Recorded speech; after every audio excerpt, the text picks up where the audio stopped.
Bueno, muchas gracias por la asistencia. Gracias especialmente a las entidades anfitrionas, organizadoras de este evento. Para nosotros no es fácil nunca ir a las universidades, porque la propuesta que nosotros traemos en forma de tesis nunca agrada en ámbitos en los que se supone que las tesis deben someterse a diálogo, discusión, crítica. Tanto así que más o menos hemos sacado un promedio, tal vez un poco en el aire, y 8 de cada 10 universidades donde se nos invita, un día antes se nos da de baja. Y nunca se sabe muy bien por qué. Las excusas son de lo más ridículas, pero estamos muy felices de que esta vez no ha habido ninguna de esas excusas.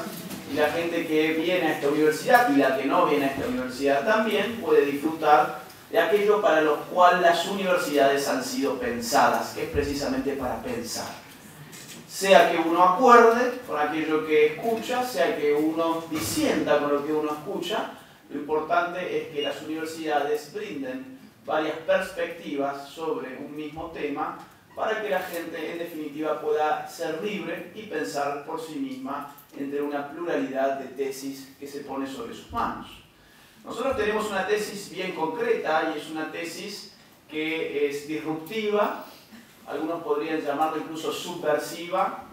Es una tesis que pone en entredicho todo aquello que se ha dicho hasta ahora sobre el género, sobre la utilización política del género, y hemos plasmado esta tesis en un libro que salió hace ya 2 años y medio y que se tituló El Libro Negro de la Nueva Izquierda, y que sin quererlo nos mandó a peregrinar por, diría, prácticamente todo el mundo, porque no solo toda América Latina, sino también Estados Unidos y parte de Europa, llevando esta nueva forma de concebir lo que está pasando en nuestro mundo el día de hoy, en el cual desde hace relativamente poco tiempo hemos visto la explosión de lo que muchos ya catalogan como la revolución del género. Una revolución que se hizo desde arriba hacia abajo, no desde abajo hacia arriba. Una revolución que tiene en su centro de gravedad poderes mundiales incalculables y poderes estatales bien calculables, como los de nuestros estados-nación, que están, por supuesto, apuntalando todos los intereses que se articulan alrededor del género. A nosotros nos interesa, más que nada, desentrañar los orígenes políticos, o por lo menos en mi charla de ahora me va a interesar desentrañar los orígenes políticos de la ideología de género. Me va a interesar desentrañar lo que filosóficamente representa y es la ideología de género, para poder hacer 2 cosas importantes a mi juicio, que es definirla. Aquí se habla mucho sobre género, se ha hablado sobre la teoría del género, sobre el enfoque del género, sobre la perspectiva del género, sobre lo que nosotros consideramos es una ideología por motivos sobrados que después podemos explicar. Entonces vamos a hablar sobre estos puntos: la política del género, la filosofía del género y las consecuencias prácticas de la política del género en aquellos países donde estas ideas han tenido mayor auge, porque en ellos se han dado sus orígenes. Así que conforme este temario rápido que acabo de trazar, vamos a empezar a ver un poco apoyándonos en este PowerPoint, a ver si me anda. Ahí vamos. Vamos por lo primero, los orígenes políticos de la ideología de género. Para nosotros esto es un problema de política. Tanto así que esto se resuelve en los ámbitos políticos, se milita en las calles conforme a grupos políticos y se resuelve también no solo en el Estado-Nación, sino en los organismos internacionales como por ejemplo ONU. Pero uno dice, ¿dónde está el origen político, el interés político original de esto que llamamos género o ideología de género? ¿Ese origen político acaso tendrá algunos años? Porque recién desde hace algunos años empezamos a hablar de estas cuestiones. Esos orígenes políticos están en Panamá, esos orígenes políticos están en Argentina, mi país, esos orígenes políticos están en América Latina en general, que ahora empieza a discutir todas estas cuestiones. No, esos orígenes políticos, históricamente hablando, se pueden ubicar después de la Segunda Guerra Mundial, y más concretamente hablando entre el año 1950 y el año 1973. Estamos hablando de un periodo histórico de 23 años que la historia económica registra como la edad de oro del capitalismo. Los países de la OCDE, es decir, los países más ricos del mundo, en estos 23 años, de forma ininterrumpida, empiezan a crecer a un ritmo superior del 5% de su PBI anual, lo que hoy llamaríamos tasas chinas. ¿Esto qué significa? Significa que la riqueza se multiplica, la riqueza se derrama y las teorías de Carlos Marx, que informaba lo que podemos considerar hoy ya una vieja izquierda, pierden mucho sentido. ¿Por qué razón? Por dos razones fundamentales. Marx le había dicho a la vieja izquierda, a la izquierda de su momento y a la izquierda que le siguió a su momento, por lo menos hasta la mitad del siglo XX, le había dicho que bajo el capitalismo el obrero estaba destinado a vivir cada vez peor. Y como estaba destinado a vivir cada vez peor, la revolución era inexorable. La filosofía de la historia de Marx es una filosofía teleológica, es casi profética. Tiene un fin, hay un fin de la historia que él lo puede anticipar porque ha descubierto las leyes internas al sistema económico de mercado y puede confirmar que como el obrero, siendo la mayoría de la sociedad, vivirá cada vez peor, es misión de los partidos de izquierda infundar conciencia de clase en ellos para hacer una revolución. Pero ¿qué pasa cuando el obrero empieza a vivir cada vez mejor? ¿Qué es lo que empezó a pasar en estos países del primer mundo? Cuando el obrero ya no quiere cambiar el automóvil, sino que quiere... Perdón, cuando ya no quiere cambiar el auto, sino que no quiere cambiar el mundo, sino que quiere cambiar el auto. Y que se encuentra incorporado en el sistema económico que antes estaba siendo llamado a combatir. ¿Qué pasa con un izquierdista, un miembro de un partido de izquierda de los Estados Unidos de la década del 60, metiéndose en una fábrica diciéndoles vamos a hacer la revolución como el Che Guevara en Cuba? ¿Se alzan en armas los obreros? ¿Existe la factibilidad política revolucionaria en términos objetivos de ver un experimento como el cubano en los Estados Unidos de la década del 60, 70? De ninguna manera. ¿Por qué? Porque los obreros se encuentran incorporados en el sistema económico y son cada vez más burgueses. ¿Cómo veía Marx la sociedad? Por lo tanto, ¿cómo veía esta vieja izquierda la sociedad? La veía, para sintetizar, como una casa que tiene dos pisos, como la figurita que ustedes pueden ver en la pantalla. Marx decía, y el marxismo clásico así afirmaba, que la sociedad tenía un primer piso, que era el fundamento de la sociedad. ¿Por qué? Porque el primer piso sostiene el segundo, en donde regía lo económico. Estamos hablando del marxismo, una filosofía materialista, donde lo real es lo económico. Lo económico es el fundamento de la sociedad, sobre lo cual se erige, sí, un segundo piso donde podemos encontrar todo aquello que no es real, todo aquello que no podemos tocar, sino que es un reflejo de las relaciones productivas que se encuentran en ese primer piso. Por ejemplo, la cultura, el arte, la religión, la filosofía, el derecho, la moral, la política, cosas que no podemos tocar con las manos. Hacer una revolución bajo los principios de una teoría social que tiene esta forma, ¿qué forma adquiere, valga la redundancia? Es decir, nosotros tenemos una bomba, estamos acá en un mitin de un partido de izquierda de esta época, vamos a poner década del 30. Estamos en un mitin de izquierdas. Pensamos, conforme a las teorías de Marx, que así tiene forma la sociedad. Pues bien, queremos hacer una revolución, lo cual implica destruir esa sociedad. ¿Dónde colocamos la bomba? ¿En el primer piso o en el segundo piso? En el primer piso. Porque si la colocamos en el primero, reventamos la sociedad de forma completa. Eso es una revolución. Si la ponemos en el segundo, reventamos cosas que ni siquiera existen para esta filosofía, sino que son un mero reflejo de aquellos que tienen el poder económico. Por eso Marx habla de revolución en términos de clases. Son las clases sociales para esta vieja izquierda las que tienen que hacer la revolución, porque son las clases sociales las que definen su identidad en función del lugar que ocupan en el sistema económico. Los obreros, los campesinos. Por eso las izquierdas iban al campo a reclutar a los campesinos. Por ejemplo, el caso de Mao Zedong. Estos ejemplos, bien conocidos por todos nosotros, se inspiraron en esta filosofía. Mao Zedong, Lenin, Stalin, el Che Guevara, Fidel Castro, la FARC en Colombia, las guerrillas en general del siglo XX. se inspiran en esta idea. La revolución de verdad es aquella revolución que confronta las clases sociales, en las cuales las clases subalternas toman el poder del Estado por la fuerza y modifican la base económica de la sociedad, porque allí está lo que verdaderamente existe para modificar una sociedad, es decir, para hacer una revolución. Pero ¿qué ocurre? Volvamos a lo que dije hace un rato. ¿Qué pasa cuando los obreros ya no tienen más interés en llevar adelante todo este proyecto histórico político? ¿Qué pasa cuando el obrero está ocupado en otra cosa? Está preocupado por su familia, está preocupado por su bienestar económico, ve que puede ahorrar, que puede consumir. Ve que encima en los países donde se aplican las ideas de izquierda la gente empieza a vivir cada vez peor. ¿Qué hace entonces la izquierda? Dice, olvidémonos de lo que pasaba en ese primer piso de la casa, podemos darnos una revancha en el segundo. Podemos reciclarnos política e ideológicamente mirando a ver qué hay para hacer en ese segundo piso. ¿Y qué hay en el segundo piso? Ya lo dije, cultura, ideología, arte, religión, moral, derecho, etc. Hagamos una revolución cultural y veamos, por ejemplo, en el tema en el que nos convoca hoy, que es el del género, el de la sexualidad, veamos qué hay. Bueno, tenemos a las mujeres, por ejemplo.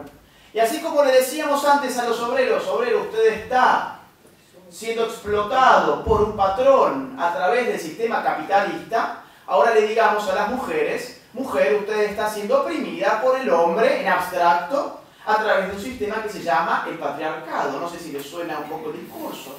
Es un discurso bastante rancio que modifica simplemente los términos de los sujetos, pero la lógica dialéctica es exactamente la misma. Le digamos, por ejemplo, al homosexual. Homosexual, usted está siendo oprimido por heterosexuales, en términos amplios y abstractos, a través de un sistema que se llama la heteronormatividad. Y podemos reciclarnos de esa forma, llevando lo que antes era la lucha de clases al terreno, por ejemplo, de los géneros y a otros terrenos culturales que no caen dentro de los intereses de la charla de hoy. Podrá ser intereses para otra ocasión en todo caso. Entonces, estos son los orígenes políticos de la ideología de género que nadie quiere asumir.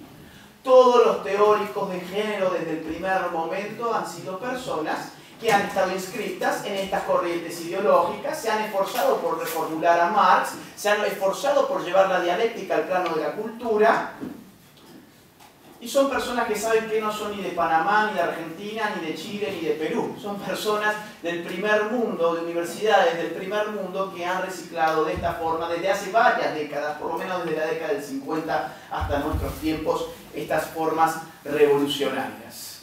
Muy bien, pasemos al segundo punto de esta tarde. Habíamos dicho, vamos a ver los orígenes políticos muy rápidamente. Hablemos un poco sobre los orígenes filosóficos de la ideología de género para entender a qué llamamos nosotros ideología de género. Esos orígenes, en una palabra, se pueden encontrar en lo que hoy se denomina como feminismo de género. No tenemos que simplificar tanto. Feminismos han habido muchos en la historia. Se habla en la academia por lo menos de tres grandes olas del feminismo. La primera ola, la segunda ola, la tercera ola. Se habla del postfeminismo, se habla de las teorías queer, etc. Pero vamos a agrupar muchas de estas corrientes dentro de lo que ya se empieza a llamar también el feminismo de género, que es aquel feminismo que tiene su centro de gravedad teórico en la categoría del género y que está ocupado, en todo caso, en desesencializar o como ahora está de moda decir, deconstruir a la mujer. Porque deconstruyendo a la mujer se supone que deconstruye todo aquello que el hombre ha impreso en la mujer. Esto es lo que podemos considerar hoy como feminismo de género, que es el origen filosófico de la ideología de género. Por eso no es una coincidencia que lo que llamamos ideología de género exploten al mismo tiempo que explota el feminismo en todo el mundo. ¿Por qué? Porque es parte de exactamente el mismo tronco. El primer gran origen que nosotros encontramos en el mundo de las ideas, en este sentido, a mi juicio por lo menos, es en Simone de Beauvoir. Una francesa, escribe y publica en el año 1948 el libro que ustedes ven en pantalla, El segundo sexo. No sé si alguno lo conoce, si alguno lo ha escuchado, si alguno lo ha leído, lo ha visto citado. Es un libro que ustedes podrán pensar, bueno, pero un libro del año 48, discutiéndose en esta universidad en el año 2018. Bueno, sería un reparo interesante, pero lo más interesante es constatar que la actualidad de un libro no está dada por su fecha de publicación, sino por cuando ese libro se lee y se discute efectivamente. Y este libro hoy es más leído y más debatido que cuando fue publicado. Por empezar, por ejemplo, ha sido el libro más vendido de toda la feria del libro de este año en mi país, en Argentina, en la ciudad de Buenos Aires.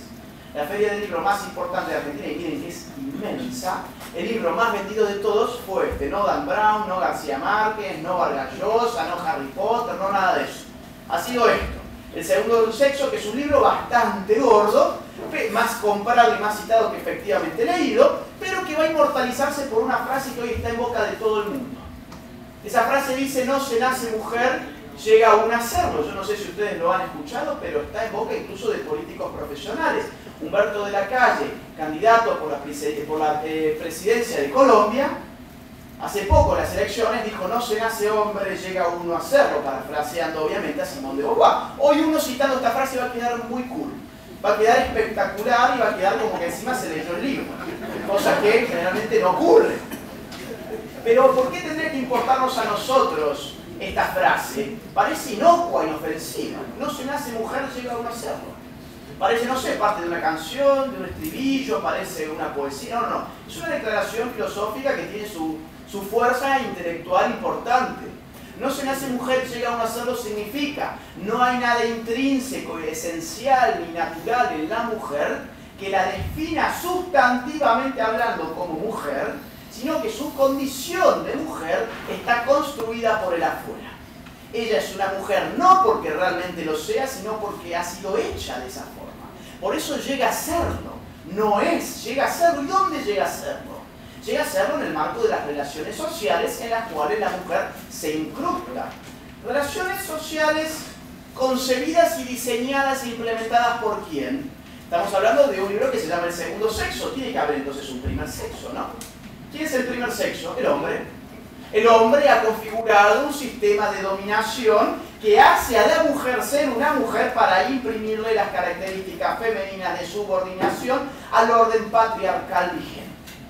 Todo eso nos dicen 8 palabras y esa un poco es la médula que hoy se reivindica de la tesis de Simón de Beauvoir y es donde yo por lo menos encuentro el origen más claro de la ideología de género, en la medida en que nunca antes con tanta radicalidad se había dicho que no interesaba en absoluto aquello que era natural en la mujer, sino que lo relevante estaba dado por la cultura y por la sociedad.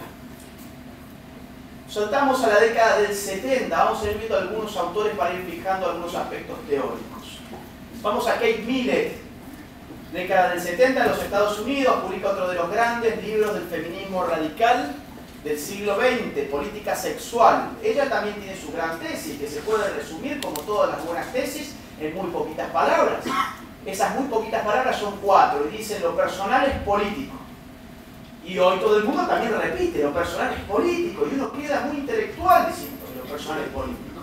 Se queda muy bien, en serio, si ustedes estudian ciencias humanas, sociales, etcétera, díganle a los profesores lo personal es político, todo es una construcción cultural y social y se van a sacar una muy buena nota. Esas son las reglas académicas implícitas hoy. Aprender a decir que todo es una construcción social a uno lo eleva en ese podio progresista, lamentable por otra parte, a la condición de intelectual. Algo muy sencillo de hacer por otra parte. Muy bien. Lo personal es político, ¿por qué tendría que preocuparnos en todo caso? Tendría que preocuparnos porque la sociedad moderna, si hay algo que la caracteriza, es estar regida por el Estado moderno. El Estado moderno, bien definido como Weber, como una organización que se arroga el monopolio del uso legítimo de la fuerza, monopoliza por ello, ¿qué cosa? La política. La política está monopolizada por el Estado-Nación. Y decir y asumir que lo personal es político significa asumir que nuestras relaciones personales quedan en consecuencia subordinadas al interés de la política. Significa que la relación que yo tengo con mi novia, la relación de un esposo con su esposa, la relación de un padre con un hijo, porque son relaciones personales, son relaciones políticas. ¿Y quién se ocupa de la política en una sociedad moderna? El político profesional. ¿Que dónde trabaja el político profesional? Con el Estado. En el Estado. ¿Y qué le da el Estado? El monopolio de la fuerza. Entonces, pasa a ser del interés estatal nuestra personalidad. Nuestra personalidad empieza a ser una materia de ingeniería cultural legitimada por este tipo de ideologías. Esas son las puertas abiertas a lo que yo considero que es el totalitarismo de nuestros tiempos. Un Estado metido incluso en nuestra forma de hablar. No sé si están al tanto si aquí en Panamá se dan las neolenguas. En Argentina el Estado ya está financiando cursos para reeducarnos en el habla, porque consideran que hablar de todos, si yo digo bienvenidos a todos, yo estoy excluyendo. Y si yo dijera bienvenidos a todos y todas, también estoy excluyendo porque no sé si hay transexuales, transgéneros o marcianos acá. Entonces, ¿qué tengo que decir? Bueno, todes, la E. Entonces yo ya tengo, bueno, el Estado usando mis impuestos para enseñarme a cómo hablar bien. Porque resultaba que yo estaba discriminando sin saberlo. Y ahora tengo que autooprimirme y modificar la forma en que hablo, pagándole a los que van a adoctrinarme. Eso es lo personal en político.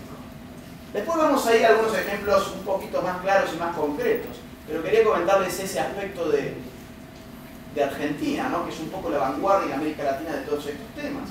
Vamos a los 80, Monique Wittig, una gran pensadora del feminismo más rayano lo queer,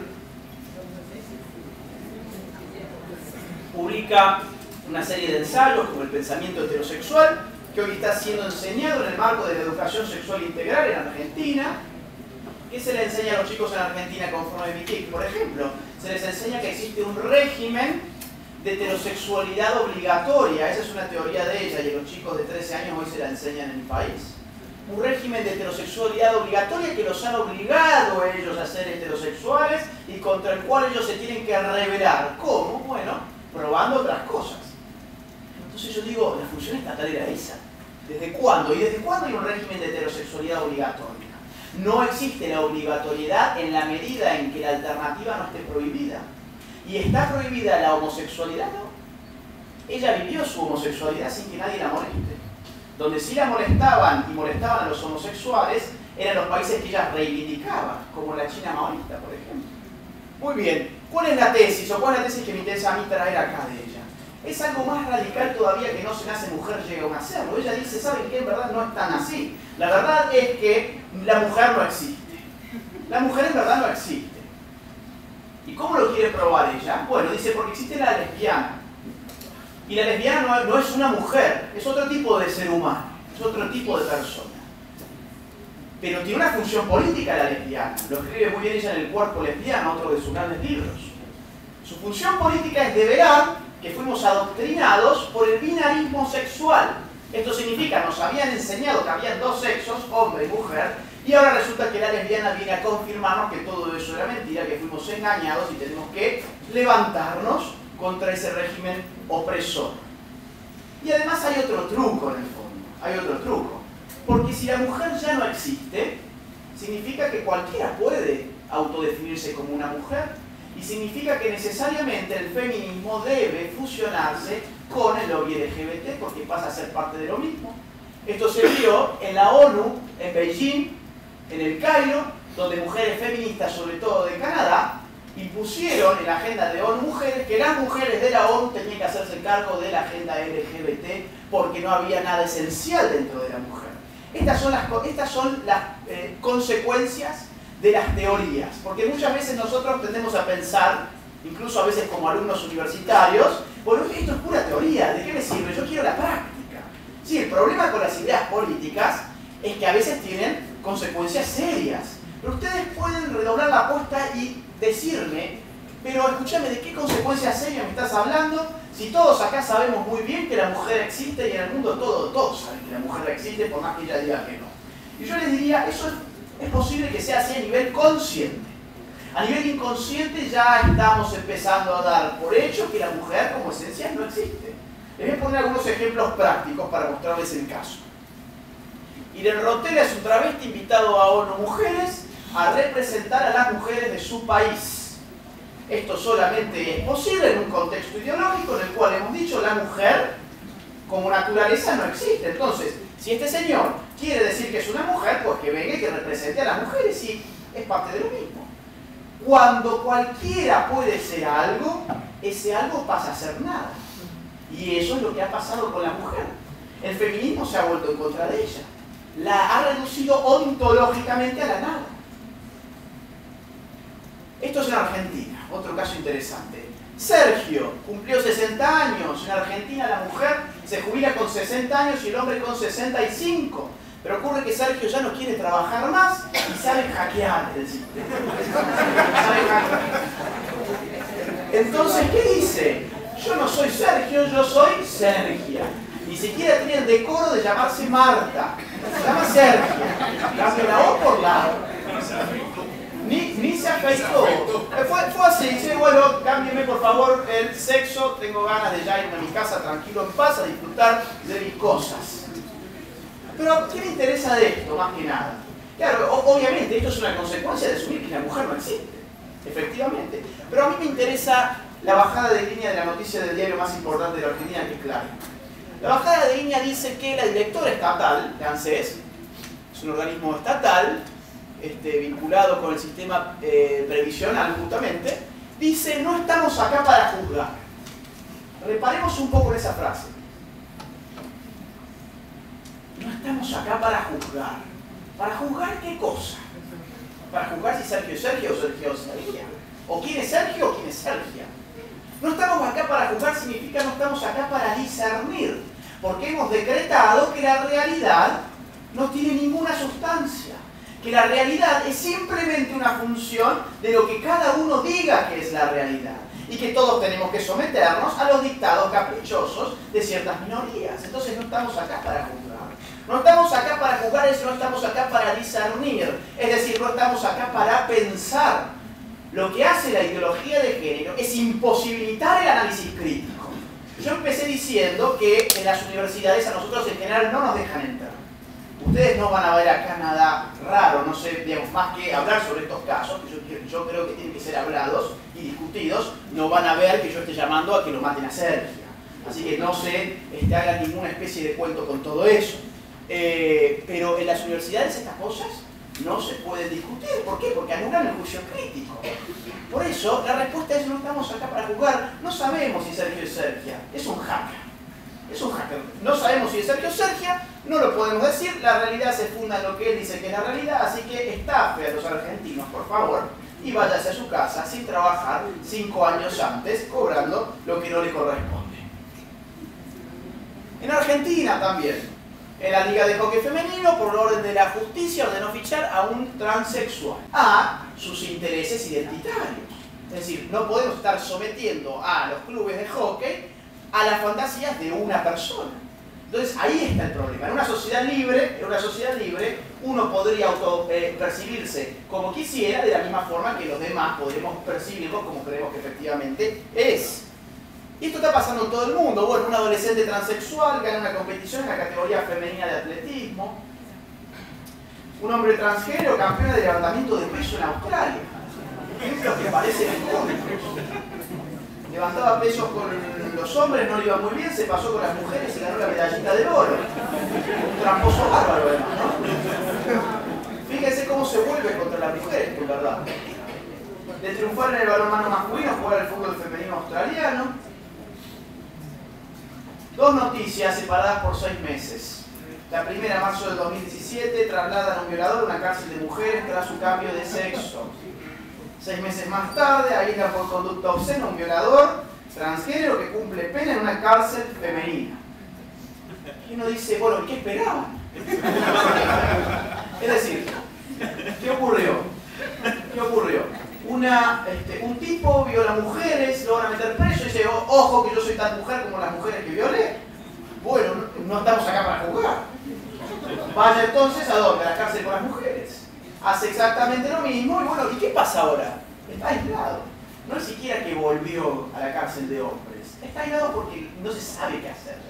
No se sabe qué hacer porque lo que la ideología de género hace con nuestras sociedades es sumergirla en una suerte de esquizofrenia colectiva. en donde uno no sabe quién es el otro, no sabe qué es la realidad, no sabe muchas veces qué es uno mismo, entonces ya no sabemos ni a dónde meter un violador, que nos dice que es una mujer. Esto está pasando en varios lugares. Violadores convictos se declaran mujeres para ir a cárceles femeninas y lo consiguen, el caso inglés, en Argentina, en la provincia de Salta, en el norte de Argentina, el 10 de julio, son todas noticias nuevas. Esto pasa todos los días. Nació mujer, cambió su identidad a hombre y lo metieron a la cárcel de varones, está en crisis, se rehúsa a cumplir su condena en el sector masculino, bla, bla, bla. Se ve que estaba bueno ser hombre para algunas cosas y para otras no. Entonces estamos jugando, a ver, bueno, ¿cómo vamos a hacer con esta persona? ¿A dónde va a ir preso? ¿Cuándo se va a jubilar? ¿A qué baño va a entrar? Etcétera, etcétera. Vamos a dejar la casuística, porque era solamente efectos ilustrativos, por un rato y vamos a volver al plano de la teoría. La ideóloga de género más importante hasta nuestros días, a mi juicio, es Judith Butler. Judith Butler publica en la década del 90 El género en disputa, uno de los libros más vendidos en el mundo actualmente, el tercero más vendido en la Feria del Libro de Buenos Aires este año. Otra vez un libro más comprado y visitado que efectivamente leído, muy complicado, más complicado que El segundo sexo. ¿Cómo podemos resumir así rápidamente su tesis? Porque esta conferencia, por cuestiones de tiempo, tampoco se puede extender tanto. Bueno, con una frase con la cual ella misma la resume en su propio libro. Ella dice: el sexo siempre fue género con el resultado de que la distinción entre sexo y género no existe como tal. Suena un poco trabalenguas. El sexo siempre fue género con el resultado de que la distinción entre sexo y género no existe como tal. Pasémoslos en limpio. ¿Qué significa? Significa que hasta ese momento nos habían dicho que la sexualidad humana se descomponía en dos grandes esferas, la del sexo y la del género. El sexo correspondía a lo natural y a lo biológico, y el género a lo cultural, a lo socialmente adquirido. Judith Butler llega, patea el tablero y dice: no, ¿saben qué? El sexo siempre fue género. Lo cual significa, a partir de ahora, a la hora de hablar de sexualidad, nos empieza a importar un rábano el sexo, porque la categoría privilegiada de los estudios sexuales y de las consideraciones sexuales en general tiene que ser el género. Es decir, tiene que ser aquello que corresponde a los aspectos culturales y sociales de nuestra sexualidad. Tenemos que ocultar aquello que nos daría información sobre una base dura de la sexualidad humana. Tenemos que empezar a ocultar ciencias para hacer esto. ¿No han visto acaso que últimamente cada formulario que llenamos ya no nos piden sexo, sino que nos piden género? ¿Y no se han dado cuenta que en general la gente confunde sexo y género como si fueran sinónimos? Bueno, es parte de esta transición. La educación sexual integral en la Argentina, de forma explícita, en su reformulación más reciente, llama a desplazar el biologicismo de la educación sexual en la Argentina. ¿Qué significa esto? Que el sexo siempre fue género, que la biología no tiene nada que hacer hablando sobre la sexualidad. Bastante curioso, porque, insisto, para hacer esto tenemos que apartar, tenemos que esconder las ciencias que desde hace siglos vienen estudiando el cuerpo humano y su naturaleza. Tenemos que esconder la anatomía, la fisiología, la biología, la psicobiología, la neurología, las neurociencias más modernas, la genética. Y perdónenme, pero yo no me imagino a un militante del género con un problema de próstata yendo a resolverlo Judith Butler y su libro. Yo supongo que irá a un urólogo que ha investigado y estudiado cómo funciona el cuerpo humano. Entonces fíjense la hipocresía de decir las ciencias naturales para una cosa sí, pero para la sexualidad no. Acá no tienen nada que hacer las ciencias naturales porque van a develar cosas que nosotros no queremos que se pongan de manifiesto. Entonces vamos a pasar a estas otras autoras. Hay muchas más que las pueden ustedes en todo caso estudiar en el libro negro de la Nueva Izquierda, pero vamos a saltearlas por razones de tiempo para hacernos la siguiente pregunta: ¿qué es la ideología de género? ¿Qué es? ¿Existe la ideología de género? Yo veía gente en Twitter que contestaba en un programa en el que estuvimos: estos se están inventando, la ideología de género no existe en absoluto. Bueno, son inventos del cura, son inventos de los pastores, de los ultra religiosos. Yo acá no he hablado de religión, más aún he hablado de los marcos teóricos de ellos, no he hablado de ningún otro marco teórico. Es decir, ¿cómo vamos a definir la ideología de género en sus propios términos? No hace falta ir ni a la Biblia, ni al Papa, ni a nada de eso. ¿Ok? No se nace mujer, llega a un hacerlo. Lo personal es político, la mujer no existe, el sexo siempre fue género, entre otras cuestiones que ¿qué nos indican? Nos indican un trayecto en el mundo de las ideas políticas signado por la desnaturalización de la sexualidad. Es un proceso intelectual que empieza a carcomer todos los fundamentos naturales de la sexualidad hasta gritar que lo único relevante es el género porque el sexo siempre fue el género. Y eso es la ideología de género. La ideología de género es un conjunto de ideas anticientíficas que con propósitos políticos autoritarios desarraigan a la sexualidad humana de su naturaleza y la explican exclusivamente a partir de la cultura. Vamos a tratar de desarmar esta conceptualización. ¿Por qué yo digo que es un conjunto de ideas anticientíficas?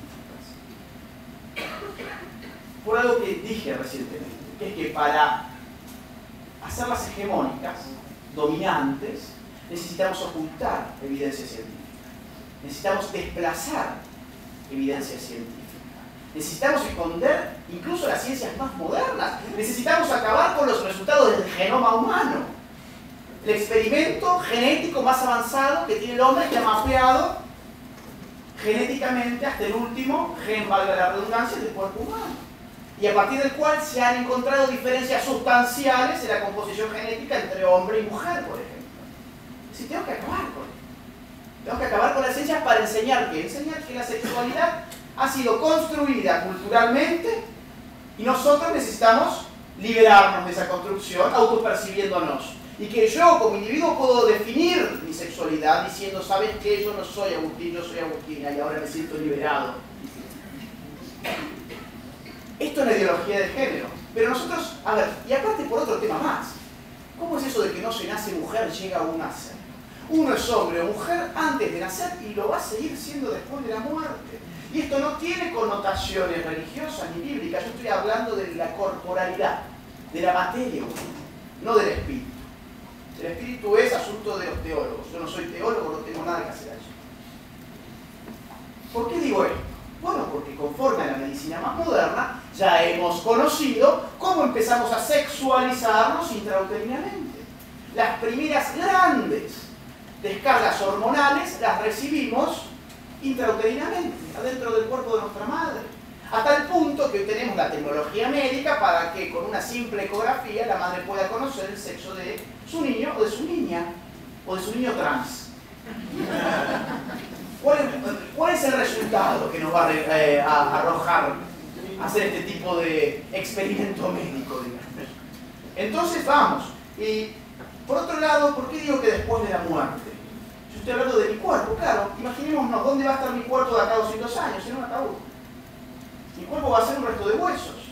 Imaginemos que a Sergia lo enterraron al lado mío y viene un forense del futuro y dice, yo quiero saber quién eran estos hombres o estas personas. Ustedes se piensan que su prueba genética le va a dar que yo era un hombre, pero Sergio en verdad era Sergio y era un transgénero. No. Sergio tiene toda la libertad del mundo de autopercibirse Sergio.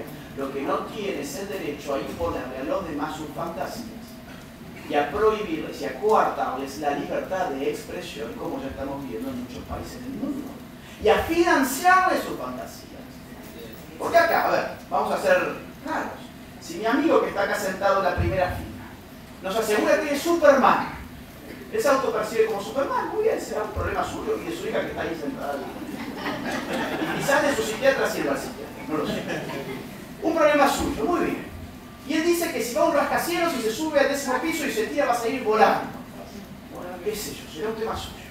Ahora, por favor, que no haga un lobby de gente que se cree Superman, que genere leyes que después me terminen haciendo a mí financiarle la capa. Porque esto es lo que está pasando en Argentina, con mis impuestos se financian los tratamientos estéticos. Yo, por un problema de caries o porque me tengan que sacar una muela, tengo que estar juntando mis monedas. ¿Para ir a dónde? A un odontólogo. Ahora, si yo digo que me quiero amputar los genitales, tengo la plata del pueblo. Si yo digo que quiero hormonas que mi cuerpo no produce, como el estrógeno, y la necesito en cantidades importantes para que no me crezca el vello facial, por ejemplo, para que se me afine la voz, voy al Estado, firmo 2 o 3 cosas y tengo la plata de los demás. Y encima a ustedes les dicen que es gratis. Así es como los roban. No hay peor robo que el del Estado. Porque encima te hace creer que no te está robando y que te da algo gratis. Pero nosotros acá, por esto mismo, no estamos preocupados con Nicolás, con quien escribimos el libro, por el tema de la ciencia únicamente. Somos amantes de la ciencia y vemos cómo la ciencia está siendo puesta en jaque, etc. Estamos preocupados porque esto es una afrenta autoritaria. Yo dije, acá hay un proyecto político que es autoritario, y los que dicen que la ideología de género no existe, díganme entonces cómo conciben lo ideológico.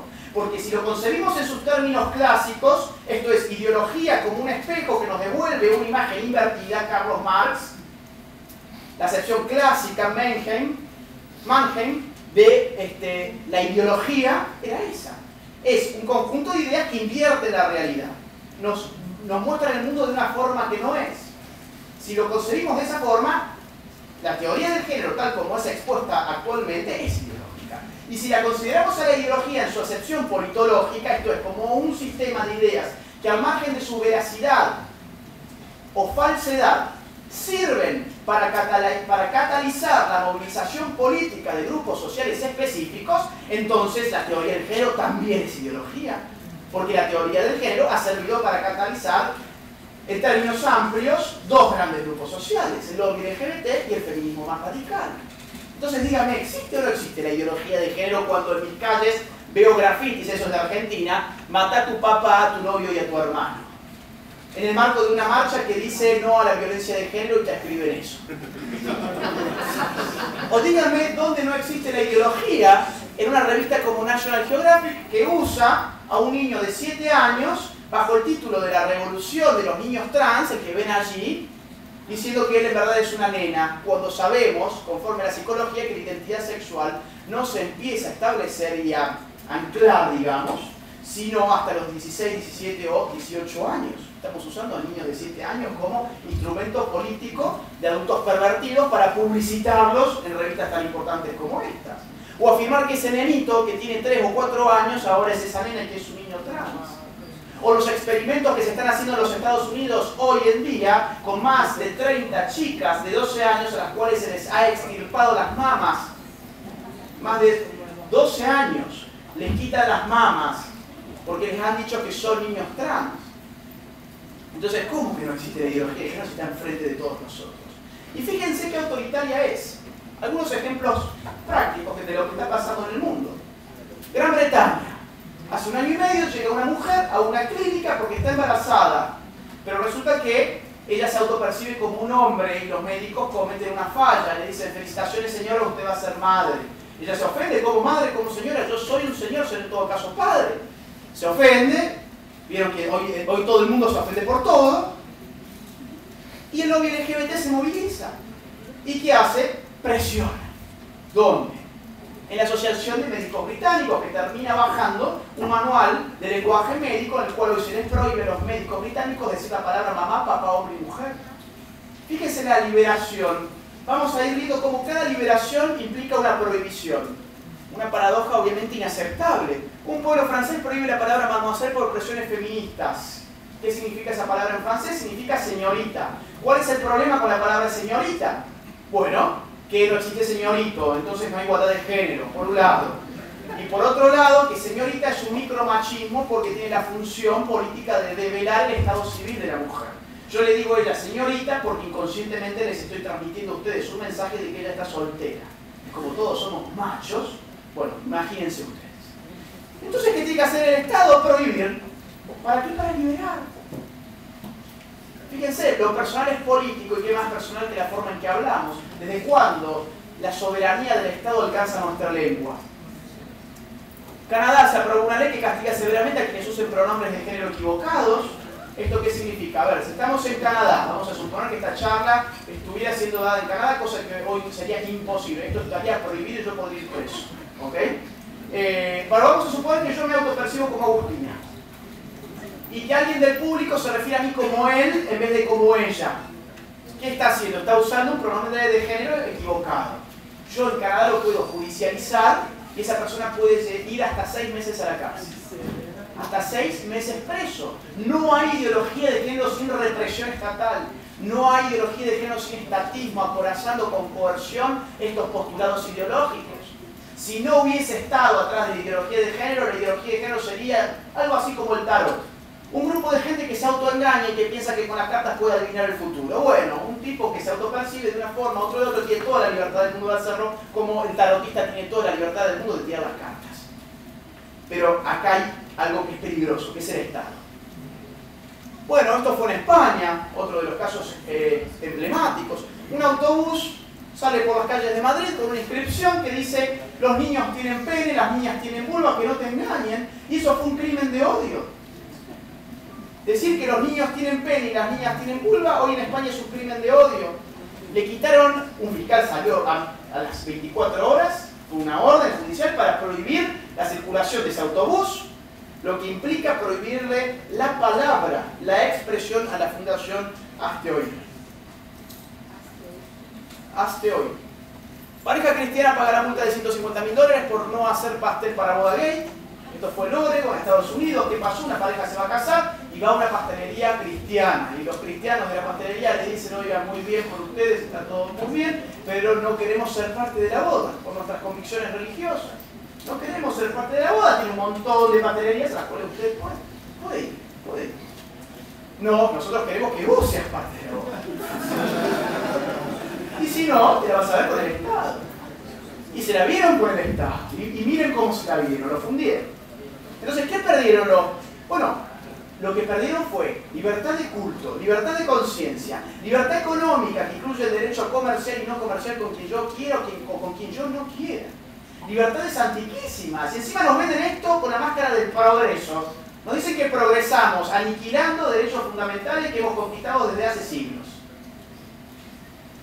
Esto me pareció pintoresco. ¿Cómo se gastan nuestros impuestos? Nuestros no, digo en general. Este caso es de Alemania. Ahora el Estado, con la plata de los contribuyentes, produce pornografía feminista. Considera, lanzarse al rubro de la producción de la pornografía feminista para combatir los estereotipos machistas que se dan en el porno tradicional. Ahora tenemos un Estado pornócrata, digamos. Allí hay una pornocracia. Bueno, no sé desde cuándo es función del Estado hacerse cargo del porno, pero parece que sí. Crean conflictos donde los conflictos no existen. ¿Por qué? Porque esto dinamiza y está en el núcleo de las nuevas izquierdas. Crear conflictos donde el conflicto ni siquiera existe. Miren, Suecia, el partido de izquierda, propuso un proyecto de ley para obligar a los hombres a orinar de sentados. Uno dice, ¿desde cuándo? Claro, esto uno lo presta para la risa, ¿no? Porque uno dice, ¿desde cuándo es facultad del gobierno ordenar cómo hago pis? Ustedes, yo creo que en el 1984 George Orwell se quedó cortísimo. Porque ¿cómo se implementaría esto? A mí se me ocurren dos opciones, si alguien tiene alguna otra, bienvenida sea. A mí se me ocurren dos. Una, poner un policía al lado de cada inodoro, a ver cómo lo hace el sueco. Número dos, poner una camarita al lado de cada inodoro para estar en una suerte de reality show, de Big Brother, de Gran Hermano. Y bueno, un burócrata con una pantallita estará monitoreando a ver cómo hacen los hombres de Suecia. Ahora, obviamente, esto no se puede implementar. No buscan implementar, no nos engañemos. Lo que están buscando es otra cosa. Es bajar de arriba, desde la política, desde el poder político hacia abajo, hacia la sociedad, un mensaje. Ese mensaje es: oigan, ustedes tienen un montón de conflictos que no sabían. ¿Se dan cuenta? Había un conflicto entre hombres y mujeres por cómo iban al baño, pero no se preocupen, yo político se lo resuelvo. Metiéndome en su mano, por supuesto. Y claro, se mete un proyecto de ley, los medios lo toman, lo discuten, llega a ser una noticia en la Argentina, miren si no habrá sido en Suecia, y la sociedad se la pasa discutiendo estas cosas.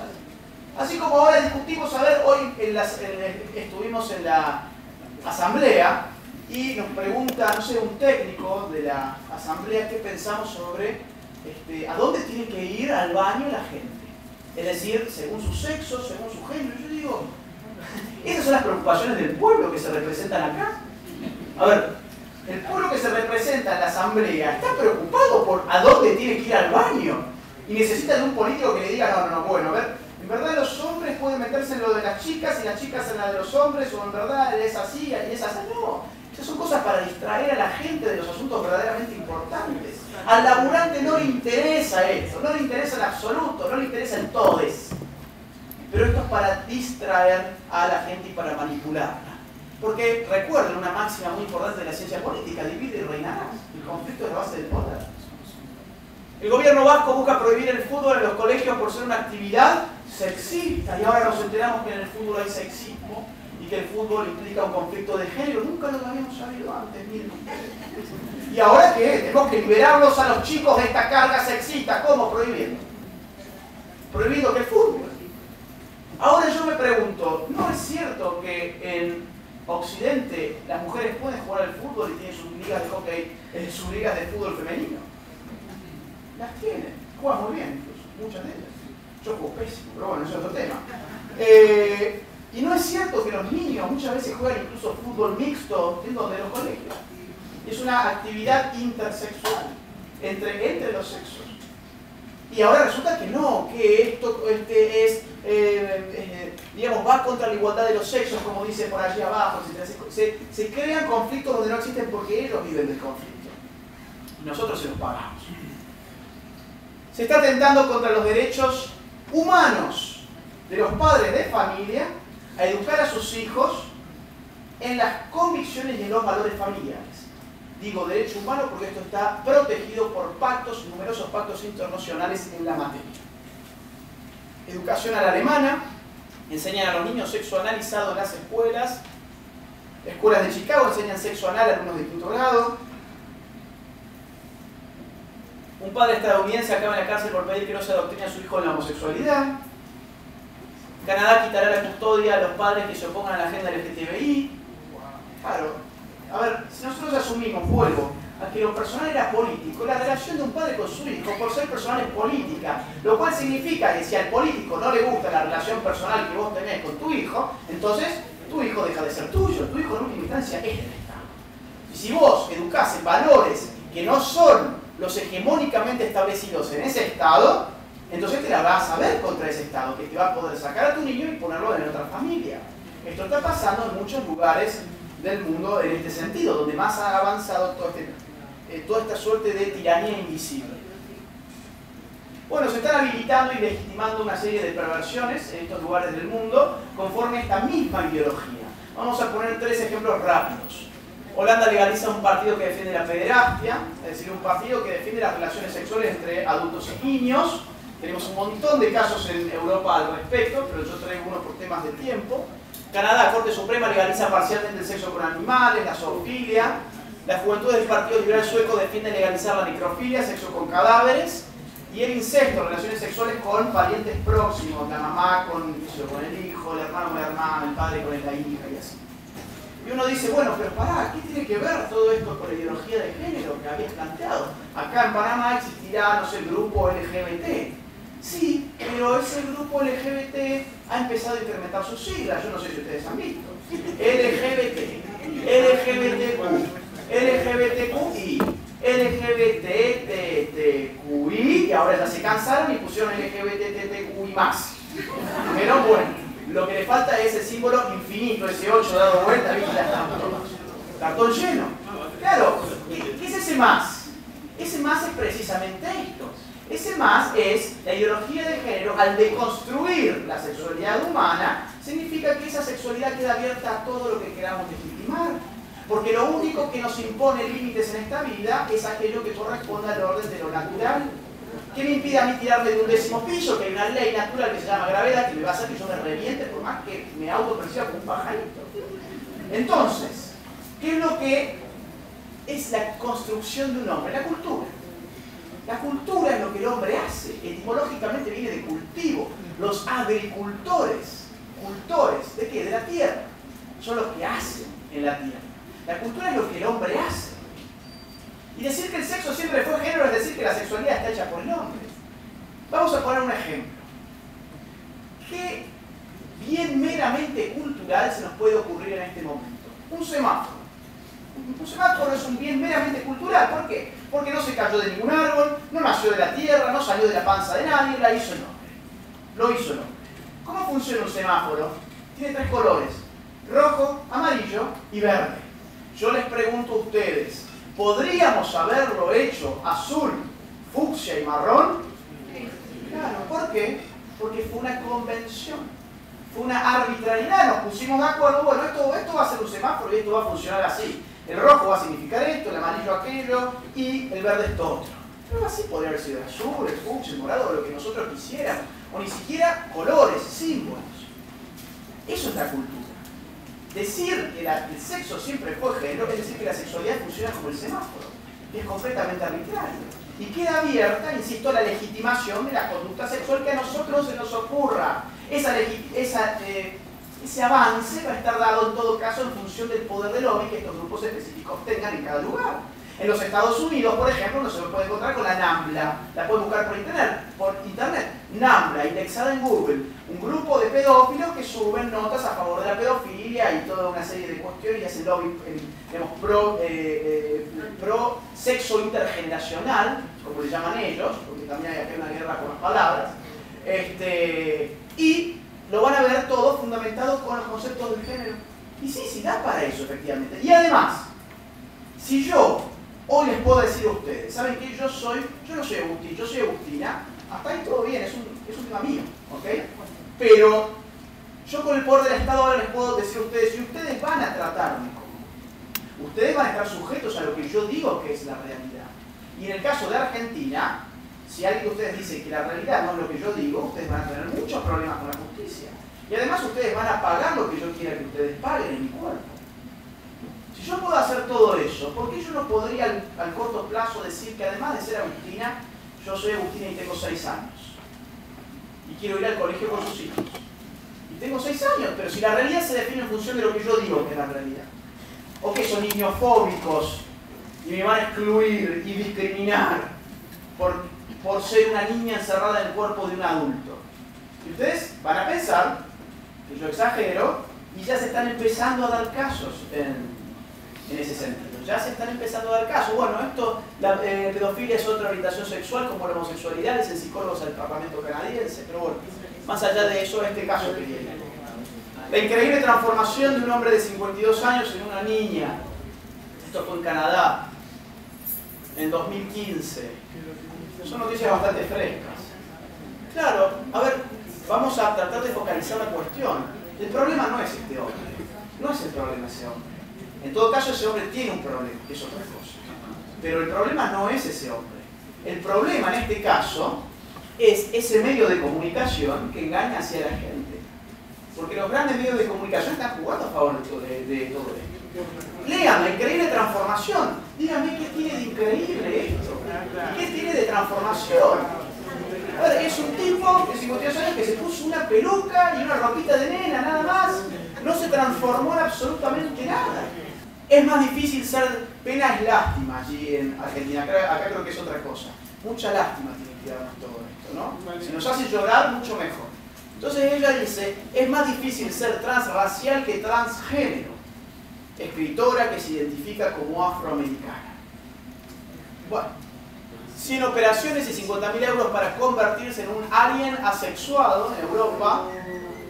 Y otra vez, a ver, ¿tiene derecho a malgastar su dinero? Sí, que haga lo que tenga ganas. Mientras no use el mío, que haga lo que quiera. Ahora, el diario, mala fe. Mala fe, porque no se convirtió en una línea sexual. No pasó a ser ET o IT. ¿Ah? Pasó a ser un tipo, en todo caso, que se sometió a 100 operaciones que se transformó la cara, estéticamente hablando.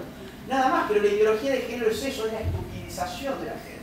Es hacerle creer a la gente que la realidad se define por los caprichos de uno. Entonces lo que estamos viendo es sociedad de caprichosos. Tienen caprichosos que quieren ser víctimas. Y hay toda una jerarquía de víctimas. A ver, ¿quién es más víctima que quién? Y eso es terrible. Ningún ordenamiento social es viable en un marco como esto. Por eso es una revolución. Porque es capaz de desencajar el ordenamiento social. Bueno, esa ha sido hasta ahora mi charla. Como han visto, no llamé a matar a nadie, ni a poner una bomba en ningún lugar, ni a estrellar un avión contra las Torres Gemelas. Así que les agradezco mucho el espacio y espero que estas ideas les hayan servido por lo menos para contrastar lo que hegemónica y dominantemente uno escucha en todos los ámbitos. Muchas gracias.